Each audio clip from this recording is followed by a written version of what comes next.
Hello and welcome to Superb Woman Sundays at 7.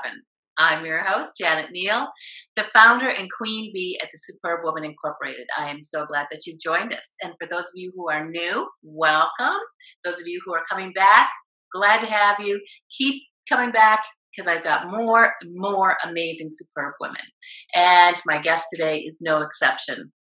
Cynthia Mazzaferro is my guest today. And Cindy, we're going to get to in just a minute. But before I get to her, I'm going to tell you a little bit about what is a superb woman, because a lot of you don't even know what that term means. So it goes back to my own life where I bought into that belief of that the ideal should be being a superwoman, a woman who can do everything, do it by herself, and do it perfectly. And may I just say, it doesn't work. It is an unsustainable model and one that serves no one. And in my own life, I realized that it was really when I learned to take the time to step back and understand who I am, what my unique gifts are, what my talents are, what I have to give to the world. That's when I became a powerful woman. And I believe that women have the answer to whatever ails us in this world today when we realize how powerful we really are. And I know Cindy shares this, and we'll talk about this in a second with her. And so for me, it wasn't about being a superwoman. It was about being superb. It's all about the bee. And that's where this concept of a superb woman started.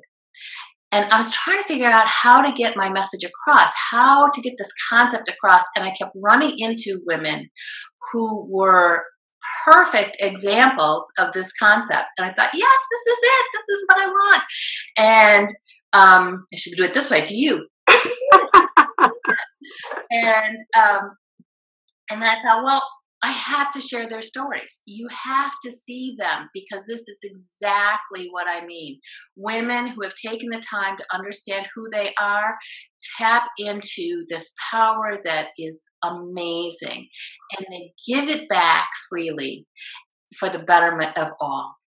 So that's the first thing about a superb woman. The next thing is we realize we cannot do it by ourselves. Mm-hmm. That we need to have a tribe around us, and that we go out in search of and find other powerful, superb women. And then we know that we let go of shoulds, that they just don't serve us. That there's something that somebody outside of ourselves has said that we've taken on as true, whether or not it works for us or not. And so each superb woman that I interview on this show, and you can go back and watch the many, many that I have interviewed, have all fit this mold. They have all gone in their own way on their journey to figure out what they are here for, what they have to give back to this world. And oh boy, watch out. The things they are doing are amazing. And Cindy is no exception. So Cindy, welcome to the show today. Thank you so much. I'm so excited to be here, Janet. And thank you for being the superb woman that you are and allowing all of us to actually express ourselves in that way. Excellent. Thank you. So let me tell you a little bit about Cindy. Cindy and I met through a mutual friend, a woman who is part of my tribe of superb women, which if you want more information on that, there'll be a slide at the end to tell you about that. And Cindy and I have a lot of mutual friends. We have a lot of shared experiences, which doesn't surprise me.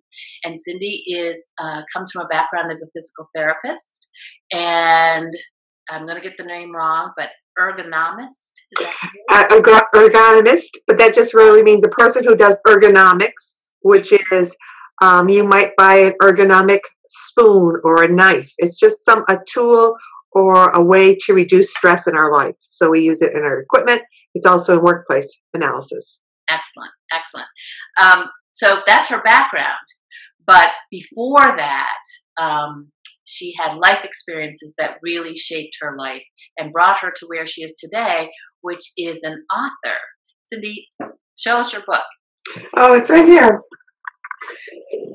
Powerful Beyond Measure. And this is just what Janet was talking about, how women need to experience and claim their power within themselves. Not that we're powerful over other people, that we become powerful within ourselves. And this book allows and teaches you actually how to do that. And I know we'll talk about that a little later on. Yes, exactly. So it's available now on ebook and available on April 4th in your local bookstore. So Cindy, again, welcome. And tell us, so I kind of alluded to it, that your story begins actually at a young age. So share your story with us of how you started off in these particular circumstances and how it brought you to where you are today. Great. Thank you for asking. All of us, whether you want to agree or believe it, have been impacted in our youth before the age of 8. You could have the most idyllic parents, but you're still going to have a perception and understanding that wounds you where you take on a certain belief. For me, my parents were divorced when I was 7 years of age.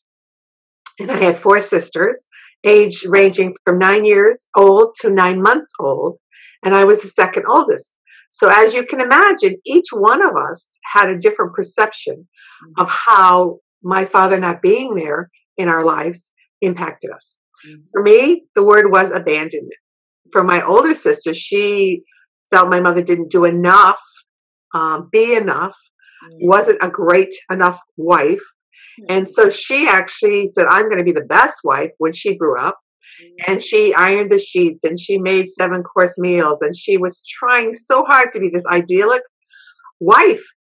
And now 2 divorces later, and still not married now, she's living a very different life. And so for me, mine was about abandonment. How could a father who supposedly loved us, created us, walk away from 6 beautiful women, including my mother?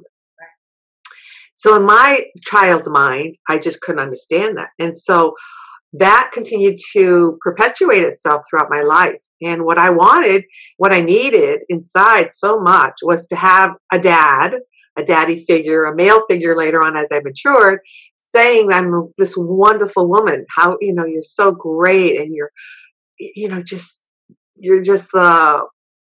so magical, you're so wonderful, you're so intelligent, so beautiful, all those things. And as I grew up and I wanted people to believe and see me as that, and in my professional career, I had people honoring me or respecting me. And so I had predominantly men when I worked in ergonomics, engineers and CEOs, and I worked in industries a lot and trained people, and most of them were material handlers, so they were men. So I had hundreds and thousands of men realizing how wonderful I was. Right. But inside, there was still a thirst that was always unquenchable. And so what I started to realize was that you can have millions of people telling you that you're beautiful, but if you don't see yourself as beautiful, those words are kind of muted. You don't hear them because they don't resonate to you. Right. And so part of my path has been learning to see myself that I am wonderful and that people can come in and out of my life and that does not impact who I am. And people do come out of our lives. They might serve you in a certain way for 10 years, 8 years, 2 years, 1 week, and they might move on. And you both had your interaction, what you gave, what they gave to you. And sometimes we do need to walk away from situations. And it's taken me a long, long time, but I have actually been able to forgive my father and realize that if he did not walk away, I would not have learned what my soul lesson is, and that is how powerful we are within ourselves, that we have this power within that allows everything and anything possible in our lives. So I didn't just jump into this understanding. What happened was I also then had an experience within my marital life. I had 2 boys, which were wonderful. I loved being a boy's mom. I'm not a dolly mom. Might be more as a grandmother, but for a mother, I definitely loved being a boy's mom. I was definitely the outgoing, probably because I was still looking for that male interaction. Right. Isn't it amazing how the universe provides us exactly what we need, even if it's not what we think we need, but it's what we need. And my husband is a wonderful man, and he would walk the world for me. But he was not this really flowery, wordy type emotional person that would say, "Oh, you're just so wonderful." But he would do everything and anything for me. Well, one day he came down the stairs with tears in his eyes before he spoke a word. And he said, "I love you, but I can't live with you anymore." It's like, oh my gosh, after 25 years of marriage. Oh man, yeah. And I'm like, I couldn't breathe. I couldn't speak. I was like, this was like, to me, it was like an epiphany. Oh my gosh, this is my father walking out of my life again. What the heck happened here? And I said to him, and I pleaded and begged, and oh my gosh, how can you do this and say this? We vowed in front of God that for better or worse, in sickness and health, to death do us part. How can you just walk out of this life? How can you be slapping God in the face? That's what I took it to be.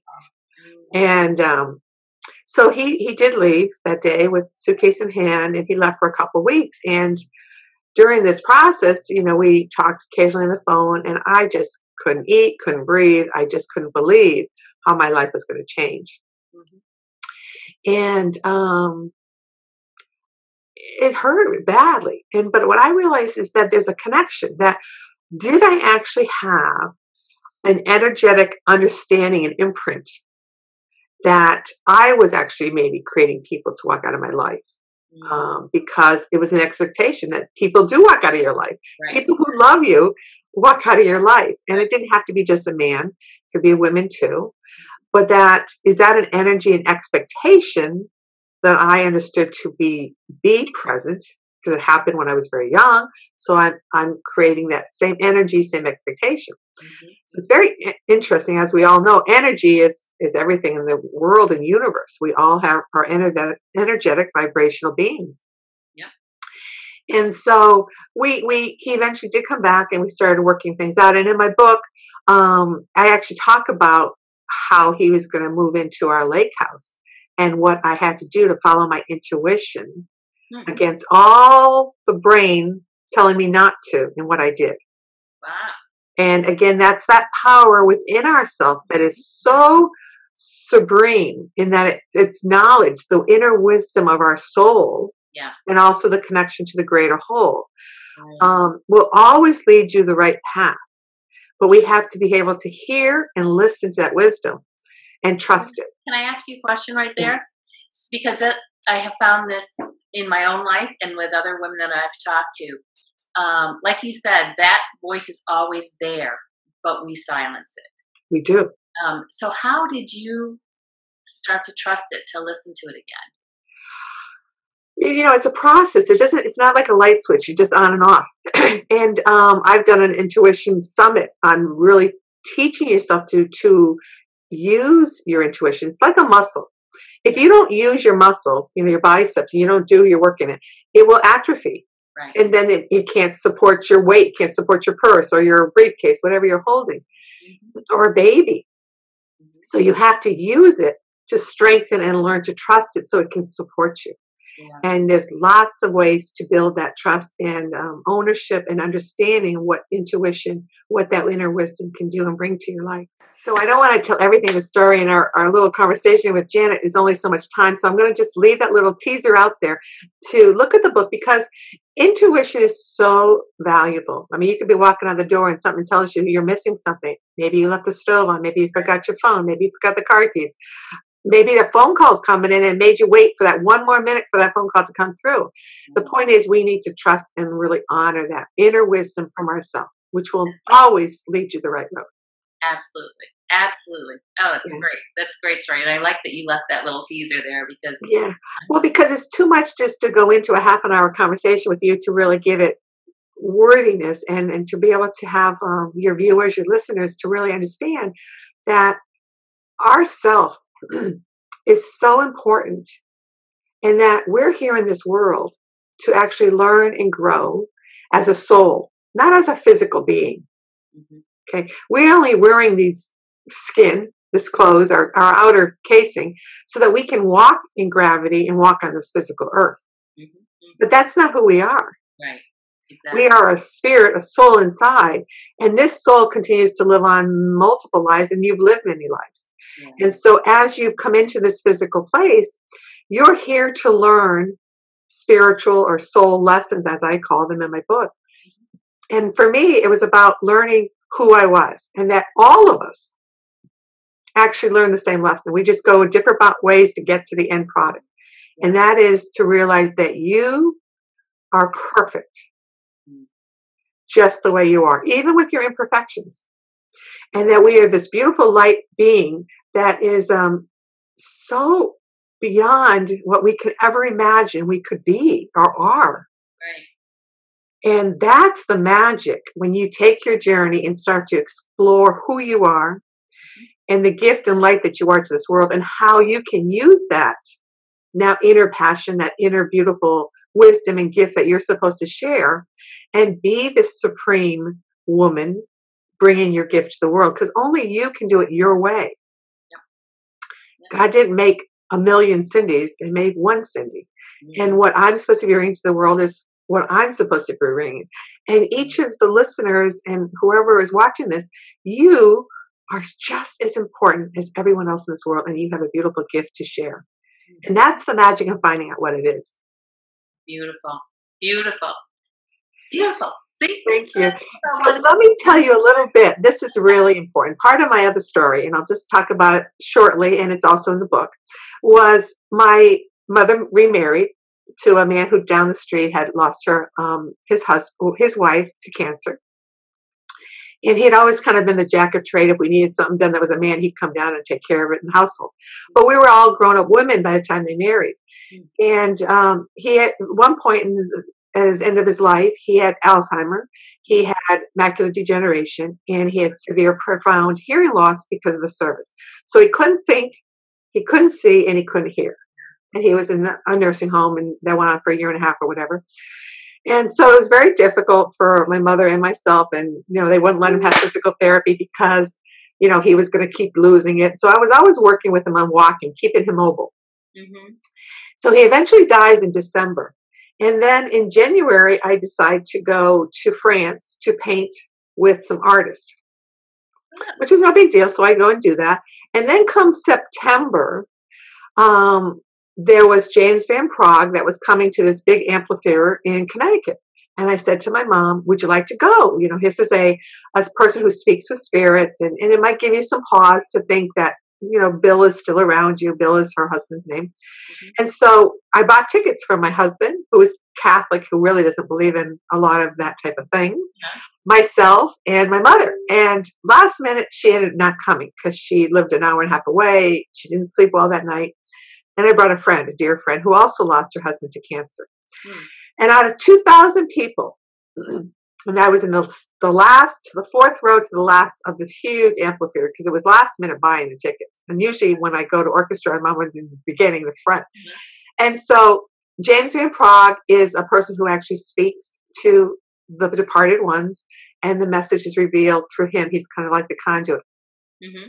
I had never been to one. I'd never been to a fortune teller in my life. Oh, wow.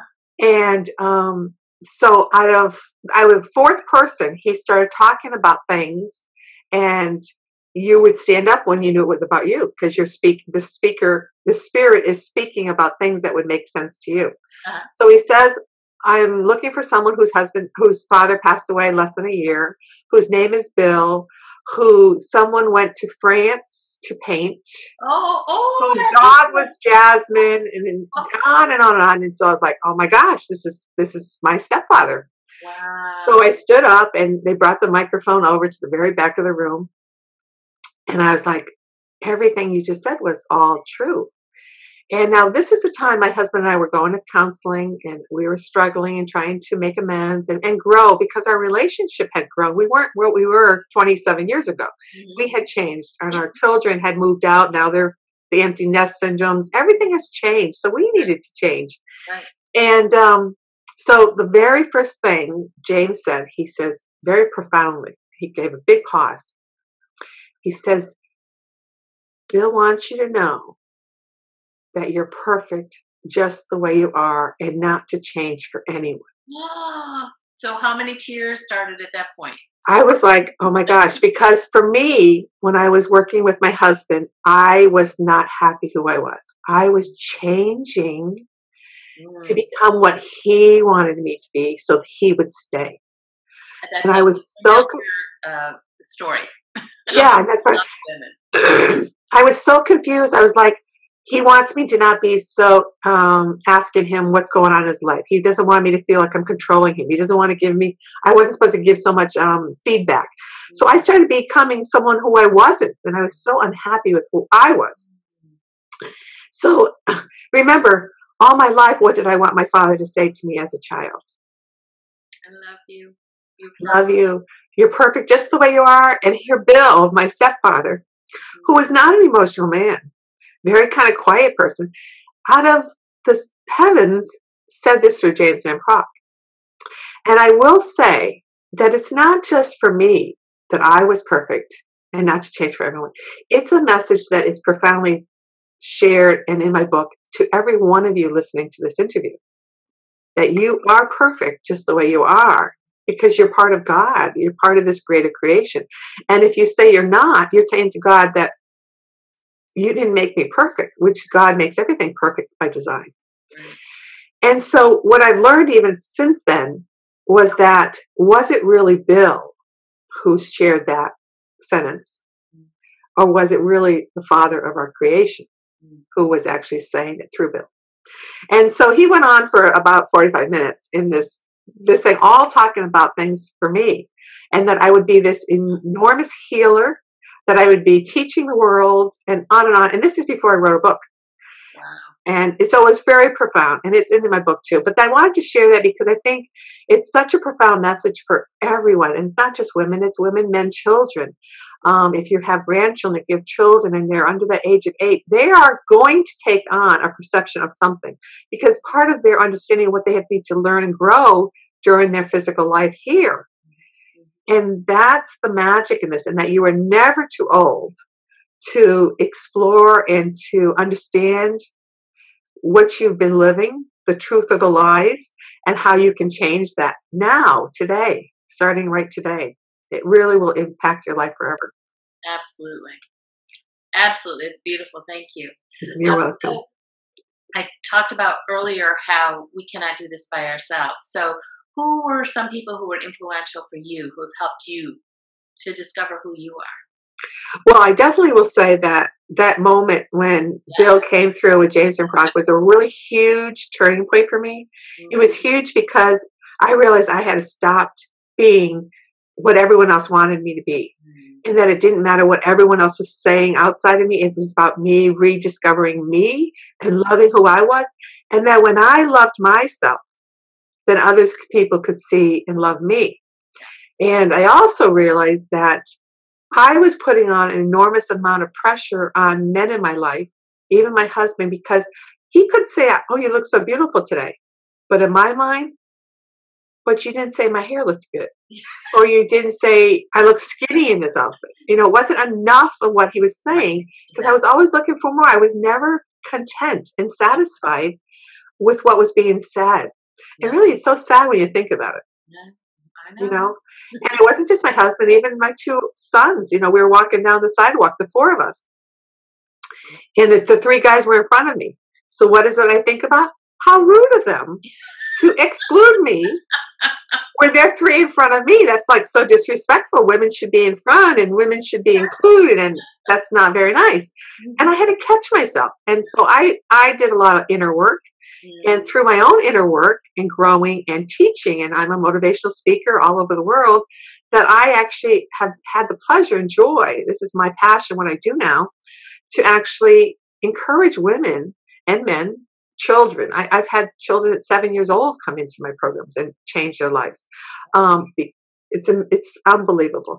And that you have this power within yourself to see your greatness, to see the gifts that you've been given, and to live a life that really expands in ways that you cannot understand it. And this is what people, I don't know if you agree with this, Jen, or if you experience this, that people don't understand when I try to tell them, when you live in this space of total completeness, of oneness with yourself, not that you're perfect by any means. I still have to do my mental correction thoughts, and you know, we have moments of self-doubt, and I choose to always step into that if my intuition and knowing is right there.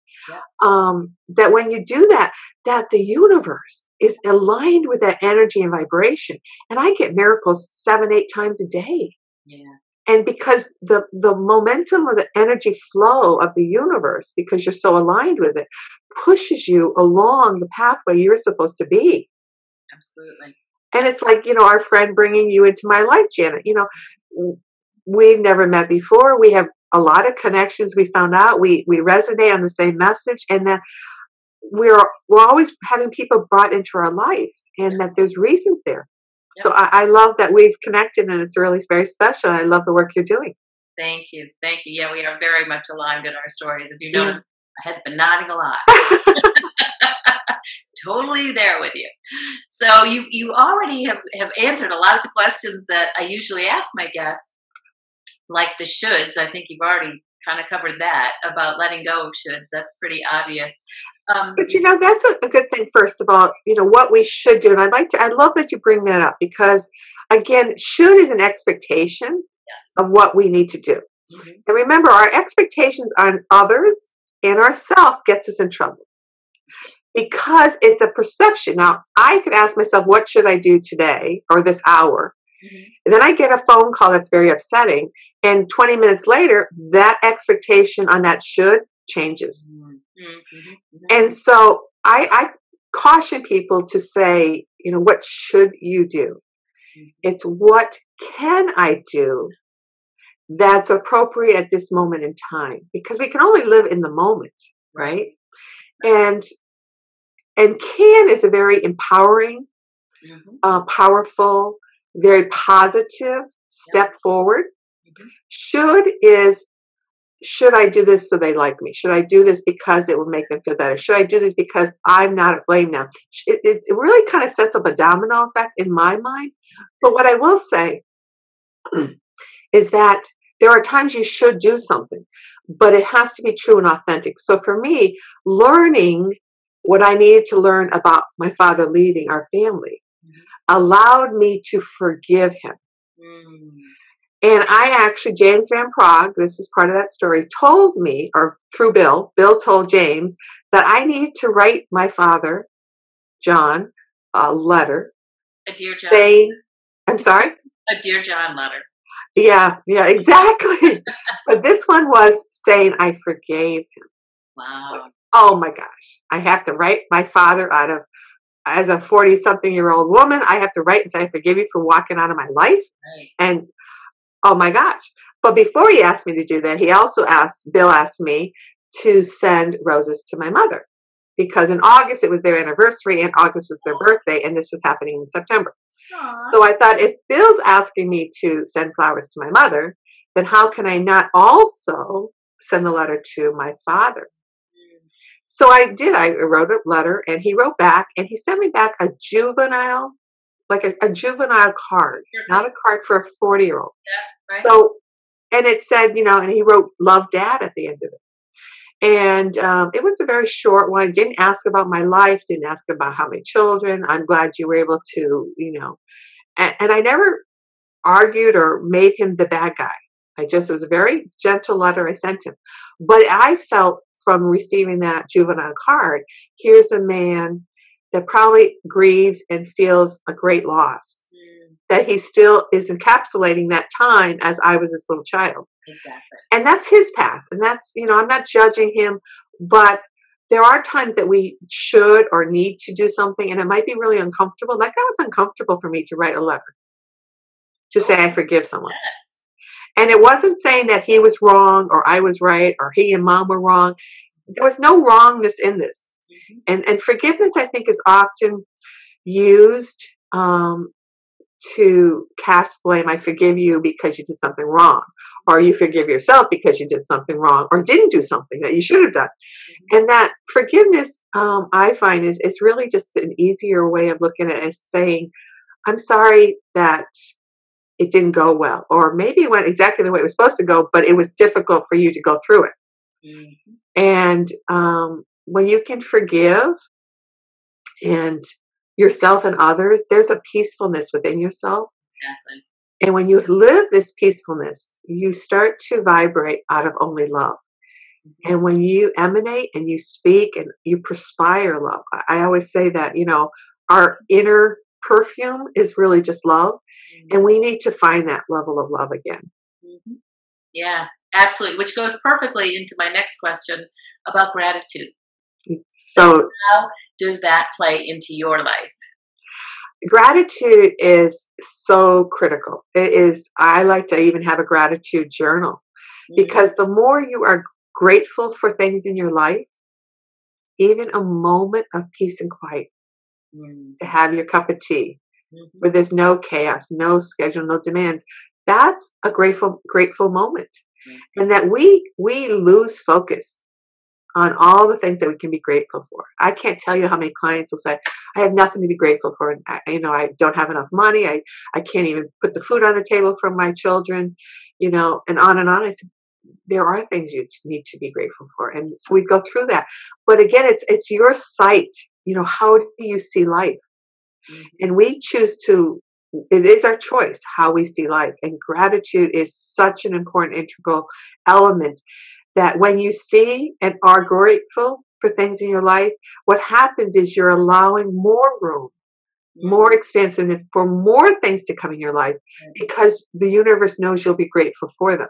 Yes. When you're always looking for something where you're lacking, I'm lacking enough money, I'm lacking enough love in my life, I'm lacking a better job, whatever it is, lacking not having people affirming me, whatever it is, if we're always looking at lacking, you'll never be receiving anything but more of that lacking. And so we actually have to do the opposite. I know it feels awkward and difficult, but when you realize that you can look at things from receiving, you'll be continuing to receive. And when you receive love, the rainbow, the beautiful skies, the majestic mountains, heat in your home, heat from the sun as you're on a vacation, all of those things, you start to receive more and more. And then you can give out this love and gratefulness that you experiencing to others. And it totally will change your life. And you will be astounded to what comes into your life because it's outside of your parameter of understanding. It's so powerful beyond measure that you can't measure it. You can't quantify. You can't even think it up. You know how you have vision boards? People say, make a vision board. Yeah. When you live and you become in this place of oneness, your mind cannot think far enough out because it actually exists outside of that realm of logic and understanding. I love it. I love it.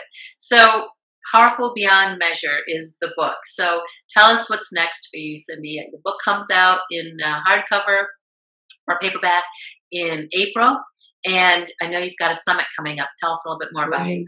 Well, the ebook came out this past November, and it hit Amazon #1 bestseller in just a couple hours. So it's a really an awesome book. And you're right, the print version comes out April 4th, but you can order it right now on Amazon, Barnes and Nobles. It'll be in the bookstores or your libraries. Just ask for it; they can order it if it's not there. As of April 4th. But to launch that off and to make it even more powerful, I created this beautiful summit, Powerful Beyond Measure Summit.com. And it's just wonderful. There's 28 fabulous speakers, and they cover so many different topics, from living in the miracle zone with Marcy Shimoff, creating success in your life with Debbie Poneman, near-death experiences that someone actually was killed by a traumatic car accident with trucks, was being kept alive for harvesting her organs while she's up with Jesus and comes back to tell her story and the message Jesus wants her to use in this powerful way.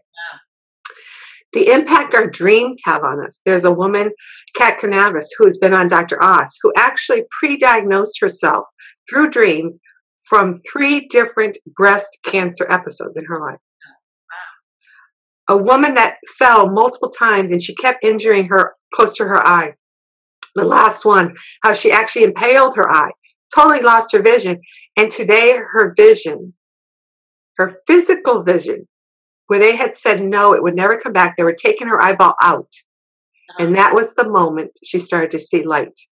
And the whole time through this process, she realized that when I learned to have inner sight, my physical sight restored.